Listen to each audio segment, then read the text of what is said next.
नमस्कार सर्वांना, मी प्रांजली। आज गुरुवार दिनांक 27/2/2025 वेळ सकाळी 8:55 आज अमावस्या सुरू झालेली आहे आणि उद्या 28/2/2025 सकाळी 6:15 अमावस्या समाप्त होत आहे। तर तुमच्या सांसारिक घरातील अडचणी, शारीरिक ज्या काही समस्या असतील, तुमच्या ज्या काही अडचणी असतील त्या मुळासकट समाप्त व्हाव्यात, तुम्हाला त्या परिस्थितीतून बाहेर निघण्याचा मार्ग मिळावा यासाठी अमावस्येच्या दिवशी करण्याचे 8 ते 10 उपाय या व्हिडिओमध्ये मी तुमच्यासोबत शेअर करणार आहे। प्रत्येक उपाय, प्रत्येक सेवा ही वेगवेगळ्या तुमच्या समस्येसाठी आहे, अडचणीसाठी आहे आणि 100% तुम्हाला याचे रिझल्ट जे आहेत ते बघायला मिळणार आहेत। त्यामुळे व्हिडिओ जो आहे तो शेवटपर्यंत बघा। जी काही तुमची समस्या असेल, जो काही उपाय तुम्हाला यापैकी वाटतं की हा माझ्यासाठी आहे, तो तुम्ही नक्कीच याच अमावस्येला म्हणून नाही, कोणत्याही अमावस्येपासून सुरू करून अमावस्या तुम्ही हे उपाय करा। बघा, याचे रिझल्ट खूप छान तुम्हाला बघायला मिळतील। आजकाल काही अडचणी वगैरे आल्यानंतर आपण हे कर, ते कर, इकडे पैसे घाल, तिकडे पैसे घाल, रिझल्ट कशाचाच नाही। तर ह्या सगळ्या सेवा, हे सगळे उपाय विना खर्चिक आहेत, न खर्च करता घरच्या घरी करता येण्यासारखे आहेत, सात्विक उपाय आहेत, ज्यातून तुम्हाला फायदाच होणार आहे। त्याच्यामुळे नक्कीच यापैकी काही समस्या असतील तर तुम्ही हे उपाय करा। सुरुवातीला तुमच्या घरात जर कोणाला बाहेरील बाधेचा त्रास होत असेल, सततचं आजारपण असेल, डिप्रेशन असेल, सतत डोक्यामध्ये वाईट विचार येत असतील किंवा कोणतंही काम करावंसं वाटत नाही, अंग जड पडल्यासारखं वाटतं, सारखं झोपून राहावंसं वाटतं, तर अशा वेळेला अमावस्येच्या दिवशी तुमच्या संपूर्ण शरीराला तुम्हाला उठण्यासारखं, जसं आपण सगळ्या शरीराला उठणं लावतो ना, तसं पंचगव्य लावायचं आहे आणि गायत्री मंत्र किंवा महामृत्युंजय मंत्र म्हणत म्हणत तुम्हाला आंघोळ करायची आहे। आणि स्नान करताना आंघोळीच्या पाण्यामध्ये शक्य झालं तर थोडंसं गंगाजल आणि थोडंसं गोमूत्राचा एखादा दुसरा थेंब सुद्धा टाकून तुम्ही स्नान केलं तर अतिशय उत्तम राहील। आणि जर तुमच्यासारखे नशीबवान तुम्हीच असाल, तुमच्या आजूबाजूला कुठे तीर्थस्नान असेल, गंगा असेल, तर अमावस्येच्या दिवशी संपूर्ण शरीराला पंचगव्य लावून तीर्थस्नान केल्याने, गंगा स्नान केल्याने सुद्धा या ज्या सगळ्या समस्या आहेत त्या हळूहळू संपू लागतात असं म्हटलं जातं। त्यामुळे या दिवशी पंचगव्य लावून घरी स्नान करायला विसरू नका। दुसरं म्हणजे की अमावस्येच्या दिवशी तुमच्या गावामध्ये, तुम्ही जिथे कुठे राहता, तुमच्या त्या कॉलनीमध्ये, तुमच्या घराच्या आजूबाजूला जे काही तुमचे ग्रामदैवत असेल, मारुती असेल, म्हसोबा असेल, जे काही असेल, तर ह्या देवी देवतांना तुम्हाला फुलं, हार, नारळ, खडीसाखर ठेवून त्यांचा मान सन्मान करायचा आहे। म्हणजे हार, फुलं, खडीसाखर आपण तिथे ठेवायची, नमस्कार करायचा आणि नारळ जे आहे तिथे ओवाळून तुम्हाला फोडायचं आहे। बऱ्याच ठिकाणी नारळ फोडत नाहीत, डायरेक्ट अर्पण करतात। तर तुमच्या तिकडे जशी पद्धत आहे त्यानुसार तुम्हाला फोडायचं किंवा अर्पण करायचं, तुमच्या एरियानुसार तुम्ही करू शकता। हे तुम्ही कंटिन्युटीमध्ये अमावस्या करा। बघा, कितीतरी तुमचे अडलेले जे कामं आहेत ना ते पूर्ण होतील। आणि बऱ्याच वेळेला असं वाटतं की माझ्या मागे एखादी बांध लागलेली आहे, ज्यामुळे काहीतरी मला मागे खेचतंय, माझ्या घराची प्रगती थांबलेली आहे किंवा माझं काम होता राहतं। तर अशा वेळेला तुम्ही तुमच्या घराच्या आजूबाजूच्या देवी देवतांचा मान सन्मान करा प्रत्येक अमावस्येला, याचे तुम्हाला खूप चांगले अनुभव बघायला मिळतील। त्याचबरोबर तिसरा उपाय म्हणजे तुमचं एखादं दुकान असेल किंवा तुमचा काही व्यवसाय असेल तर तो चालत नाहीये, अचानक, म्हणजे अगोदर चांगला चालायचा, आता मंदी आलेली आहे, किंवा तुम्हाला वाटतं तुमच्या घरामध्ये सतत भांडणं होतात, अडचणी होतात, पैसा टिकत नाही, किंवा बऱ्याच वेळेला असं असतं बघा की माझ्या घरावर खूप जण जळतात, कोणीतरी काहीतरी केलं आहे, त्याच्यामुळेच माझ्या घरात मला काहीतरी त्रास होतोय, असं तुम्हाला काही वाटत असेल, काही बांध असल्यासारखी वाटत असेल की घराच्या बाहेर गेल्यावर सगळेजण आनंदी असतात, एकमेकांशी सगळे चांगले बोलतात आणि घरात आलं की छोट्या गोष्टीवरून काहीतरी भांडण होतं। तर अशा वेळेला काय करायचं, अमावस्येच्या दिवशी संध्याकाळी सूर्य मावळल्यानंतर, प्रदोष काळी सूर्य मावळल्यानंतर, हा दिवसभर उपाय करायचा नाही, हा जो उपाय आहे हा फक्त संध्याकाळी सूर्य मावळल्यानंतर करायचा। एक नारळ घ्यायचा, एक त्याला शेंडी असावी किंवा पूर्ण केसासहित शेंडीसहित असला तरी सुद्धा चालेल, ब्राऊन कलरचा जो आपण नारळ फोडतो ना तो नारळ घ्यायचा। तो कोणी तुम्हाला ओटीमध्ये दिलेला नसावा किंवा कुठे देवाच्या ठिकाणी वगैरे मिळालेला, सत्काराच्या ठिकाणी मिळालेला नसावा, स्वतःच्या पैशाने विकत आणायचा।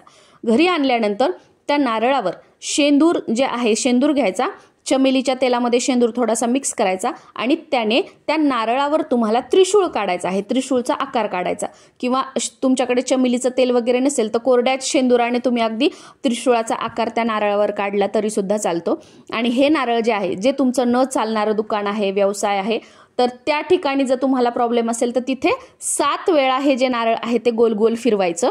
श्री स्वामी समर्थ, श्री स्वामी समर्थ किंवा श्री गुरुदेव दत्त, श्री गुरुदेव दत्त हा मंत्र म्हणायचा आणि ते नारळ जे आहे ते तुम्हाला फेकून द्यायचं आहे. कोणाच्या पायाखाली येणार नाही अशा ठिकाणी फेकून द्यायचं, जिथे कोणी जास्त जाणार नाही, डस्टबिन असेल, उकिरडा असेल, अशा ठिकाणी तुम्हाला ते नारळ फेकून द्यायचं आहे. आणि ते नारळ फेकून दिल्यानंतर मागे वळून न बघता तुम्हाला तुमच्या दुकानाच्या ठिकाणी तिथे यायचं, हातपाय वगैरे स्वच्छ धुवायचे आणि मग तुम्हाला दुकानात जायचं आहे. आणि जर तुमच्या घरामध्ये सगळे प्रॉब्लेम्स असतील आता सांगितलेले, तर तुमच्या घरावरून 7 वेळा मुख्य प्रवेशद्वार घराचं उघडं ठेवायचं.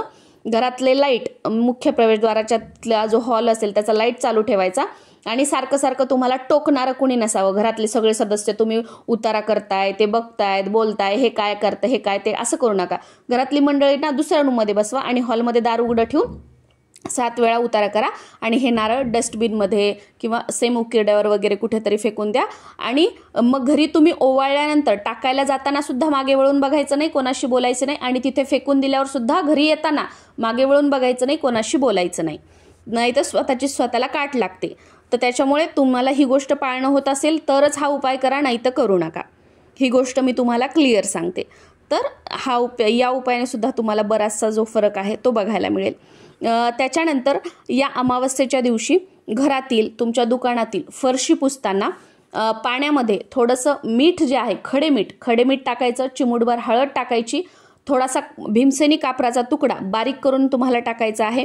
तुमच्याकडे लिंबू असेल घरामध्ये तर ते लिंबू थोडंसं पिळायचं आणि याने तुम्हाला घरातील फरशी पुसायची आहे. आता एवढं सगळं साहित्य तुमच्याकडे काही नसेल तर अगदी गोमूत्राचा 1 थेंब टाका, याने फरशी पुसली तरी सुद्धा चालेल. पण या दिवशी यापैकी कोणत्याही वस्तू टाकून घरातली फरशी जी आहे ती तुम्हाला पुसून घ्यायची आहे.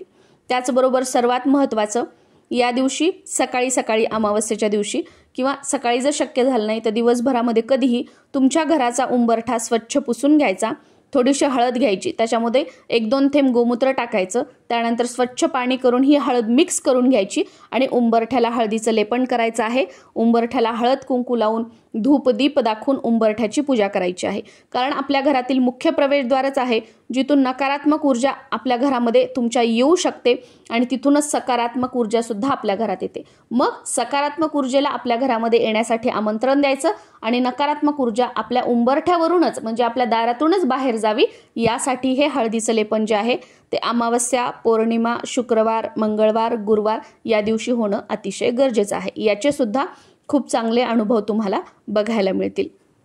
त्याचबरोबर या दिवशी तुमच्याकडे ज्या काही गाड्या वगैरे आहेत त्या स्वच्छ धुवून तुम्हाला घ्यायच्या आहेत आणि त्यानंतर एक नारळ तुम्हाला घ्यायचा आहे. तो नारळ, तुमची गाडी जी आहे ती चालू ठेवायची, जागेवरच गाडी चालू ठेवायची आणि जो नारळ जो आहे तो त्या गाडीवरून आपल्याला 7 वेळा तुम्हाला ओवाळून घ्यायचा आहे, म्हणजे त्याचा उतारा करून घ्यायचा आहे. आणि त्यानंतर गाडीच्या समोर तो जो नारळ आहे तो फेकून द्यायचा. हा नारळ खायचा नाही, आजूबाजूला जिथे कुठे डस्टबिन वगैरे असेल तिथे तुम्हाला हा नारळ ठेवून द्यायचा आहे. हा नारळ फोडलेला खायचा नाहीये, ही गोष्ट लक्षात ठेवा. तर या प्रकारे तुमच्या गाडीचे जर सतत ॲक्सिडेंट वगैरे होत असतील तर गाडीचा तुम्ही उतारा, म्हणजे गाडीची दृष्ट सुद्धा तुम्ही काढून घेऊ शकता. आणि या दिवशी आपल्या घरावर कोणतीही बाधा वगैरे होऊ नये किंवा घरामध्ये तुम्हाला असं वाटतं की कोणाच्या पायाने काहीतरी येतं किंवा कोणीतरी काहीतरी माझ्या करत आहे, कुटुंबाला करत आहे, घरामध्ये सतत भांडणं होतात, घरात पैसा टिकत नाहीये किंवा घरात मन लागत नाहीये, सतत आजारपण आहे, सगळे जे प्रॉब्लेम्स आहेत तुमचे, कोणताही असू द्या, आता मी फक्त तुम्हाला इथे एक्झाम्पल दिलेलं आहे, पण कोणताही प्रॉब्लेम असू द्या, त्यासाठी तुमच्या मुख्य प्रवेशद्वाराला तुम्हाला कोहळा किंवा गोरक्ष चिंच किंवा असोला नारळ, म्हणजे जो पाणी पिण्याचा जो आपण हिरवा नारळ वापरतो ना, तर तो नारळ यापैकी काहीही तुम्हाला आणायचं आहे. आणि घरी आणल्यानंतर अमावस्येच्या दिवशी कोहळा आणला असेल तर तो कोहळा देवघरासमोर तुम्हाला एखाद्या लाल कपड्यामध्ये ठेवायचा आहे.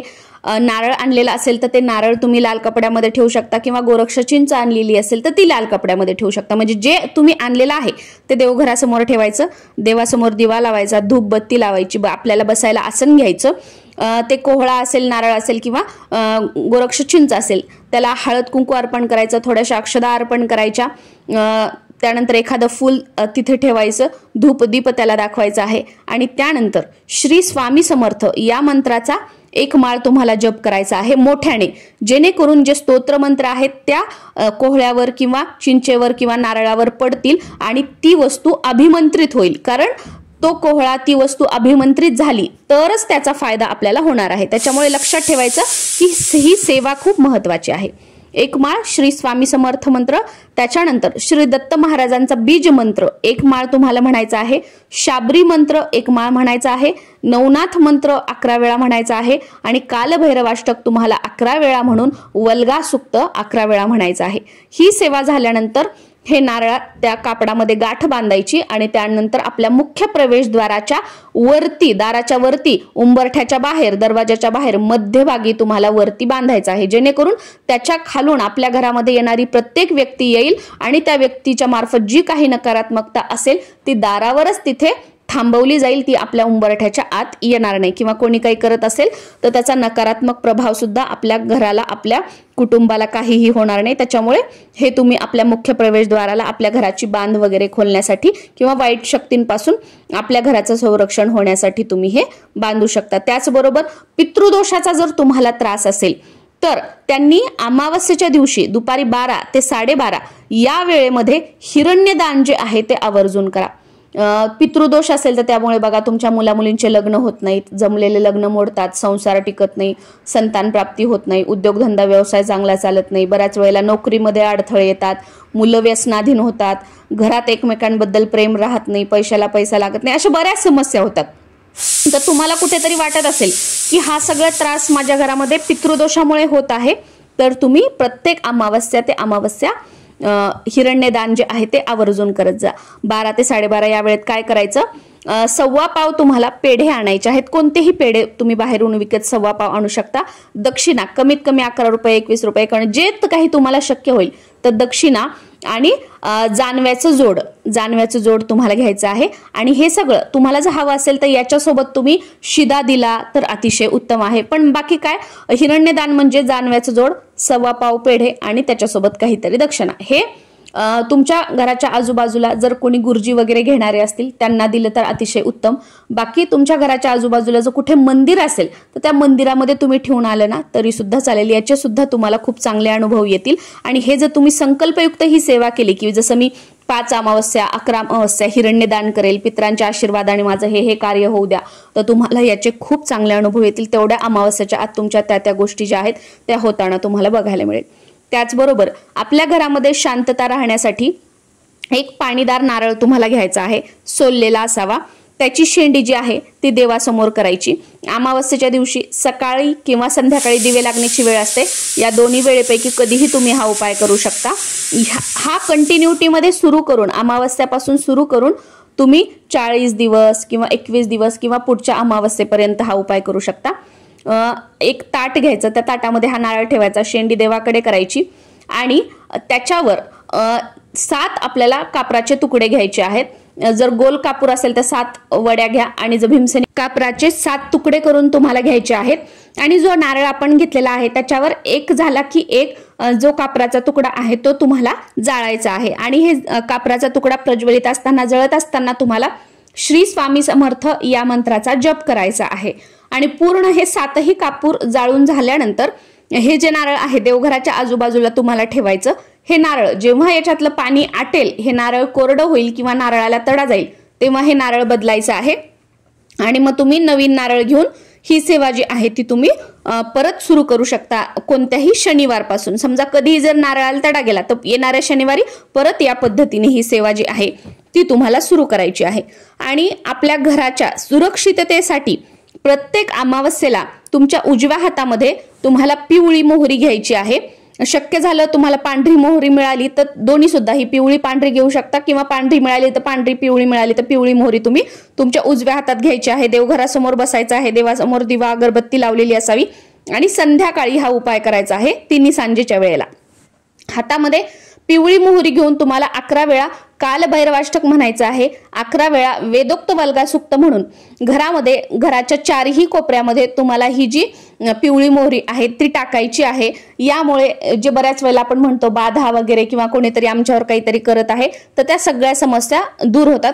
तर ही सेवा करून आपल्या घरातील सर्व कोपऱ्यात टाकायचं आणि दुसऱ्या दिवशी उठल्यानंतर जेव्हा आपण झाडून काढतो, सगळ्यात आधी झाडून काढायचं। झाडून काढताना ही पिवळी मोहरी घरातील सगळा कचरा सुपलीमध्ये आपण भरून घ्यायचा आणि एखाद्या कागदाच्या पुडीमध्ये तो कचरा आणि ती पिवळी मोहरी भरायची आणि घराच्या बाहेर तुम्हाला जाळायची आहे। आणि घराच्या बाहेर तुम्हाला जाळायला शक्य नसेल, फ्लॅटमध्ये वगैरे तुम्ही राहता, तर एक कागदाच्या पुडीमध्ये हा जो कचरा आहे त्या पिवळ्या मोहरी सहित, पांढऱ्या मोहरी सहित तो पुडी बांधून तुम्हाला डस्टबिन मध्ये टाकून द्यायचा आहे। तर या प्रकारे अमावस्येच्या दिवशी यापैकी जो कोणता उपाय करणं तुम्हाला शक्य होईल तो उपाय तुम्ही करा। याचे खूप चांगले अनुभव तुम्हाला बघायला मिळतील। महिला पुरुष घरातील कोणत्याही एका व्यक्तीने जरी हे उपाय केले तर याचे चांगले अनुभव तुम्हाला बघायला मिळतील आणि याचा जो संपूर्ण लाभ आहे ना तो आपल्या सगळ्या कुटुंबाचं संरक्षण चांगल्यासाठी तुम्हाला फायदा होईल। नमस्कार।